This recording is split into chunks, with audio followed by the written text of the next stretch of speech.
Hello दोस्तों, स्वागत है आपका ई विद्यार्थी की वेबसाइट पे। चलिए शुरू करते हैं अध्याय 5 के सही उत्तर चिन्हित करने को। सबसे पहला हमारे पास प्रश्न दे रखा है, कौन सी पर्वत श्रृंखला एशिया एवं यूरोप को अलग करती है। क कहता है एंडीज, ख कह रहा है हिमालय और ग कह रहा है यूरल। हमें इनमें से चुनना है कि कौन है ऐसा पर्वत श्रृंखला जो कि हमारे एशिया और यूरोप को अलग करता है। तो एंडीज एक महत्वपूर्ण यूरोप का माउंटेन है और जो कि पूरा का पूरा यूरोप के अंदर स्थित है। वहीं हिमालय जो है वो भारत में स्थित है और एशिया के दक्षिणी भाग के अंदर है। लेकिन यूरल माउंटेन जो है वो हमारे एशिया और यूरोप को अलग करता है। और ये जो यूरल माउंटेन वाला एरिया है वो यूरेशिया के नाम से भी जाना जाता है, यानी वो हिस्सा जो कि दोनों ही महाद्वीप शेयर करते हैं, दोनों के अंतर्गत आता है। तो यूरल माउंटेन हमारा सही उत्तर होगा, इसको चिन्हित कर देंगे और आगे बढ़ते हैं सेकंड क्वेश्चन पे। उत्तरी अमेरिका दक्षिणी अमेरिका से कैसे जुड़ा है, किस तरीके से जुड़ा हुआ है। क कहता है जल संधि से, स्थल संधि से, ख कहता है जल संधि से और ग कहता है नहरों से। तो जब हमने संधि पढ़ा था, जल संधि पढ़ा था, स्थल संधि पढ़ा था, तो हमने ये देखा था जब दो बड़े भूभाग एक दूसरे से जुड़े हों तो वो स्थल संधि कहलाता है। स्थल यानी भूमि और संधि मतलब जुड़ाव। तो क जो है वो सही हमारा उत्तर है। ख कहता है जल संधि। जल संधि का मतलब जब दो बड़े हमारे महासागर या सागर किसी पतले से छिछले से जल से जुड़े होंगे तो वो जल संधि कहलाएगा। लेकिन यहाँ तो दोनों के दोनों ही महाद्वीप हैं और वो स्थल संधि से जुड़े हुए हैं। और नहर भी एक जल मंडल का एक भाग है, जल मंडल के अंतर्गत आता है। तो ये क्या है, जल का प्रकार है, इसलिए ये हमारे उत्तरी अमेरिका और दक्षिण अमेरिका को नहीं जोड़ेगा।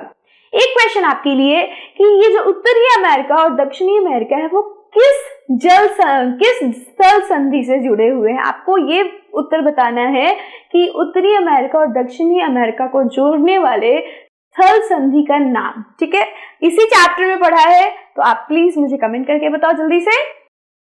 थर्ड देखो, वायुमंडल में किस गैस का प्रतिशत सर्वाधिक है। क कहता है नाइट्रोजन, ख कहता है ऑक्सीजन तथा ग कहता है कार्बन डाइऑक्साइड।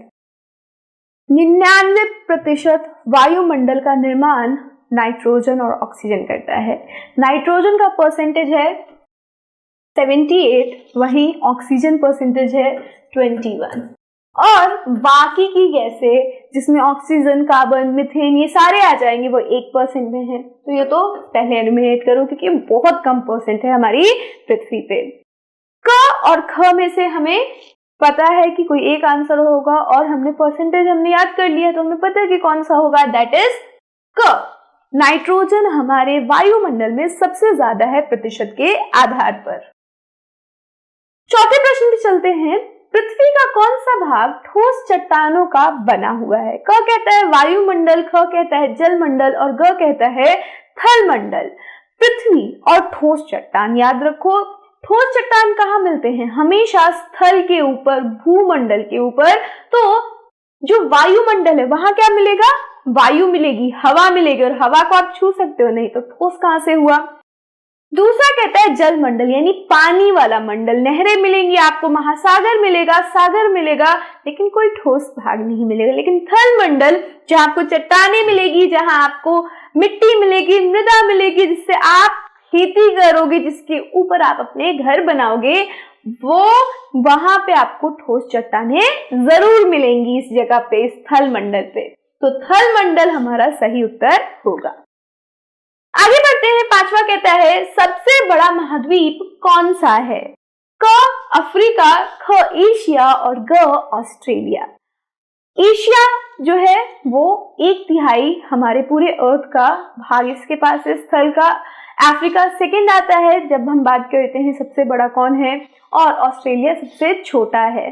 तो सबसे बड़ा यहाँ पूछ रहा है तो किसको टिक करेंगे, ख एशिया को, जो कि 1/3 है हमारे पूरे भूभाग का इसके पास भाग। ठीक है, ये था हमारा टिक द करेक्ट, चिन्हित करें। और इसके साथ हमारा ये वीडियो यहीं पे समाप्त होता है। नेक्स्ट वीडियो में हम रिक्त स्थानों की पूर्ति करेंगे।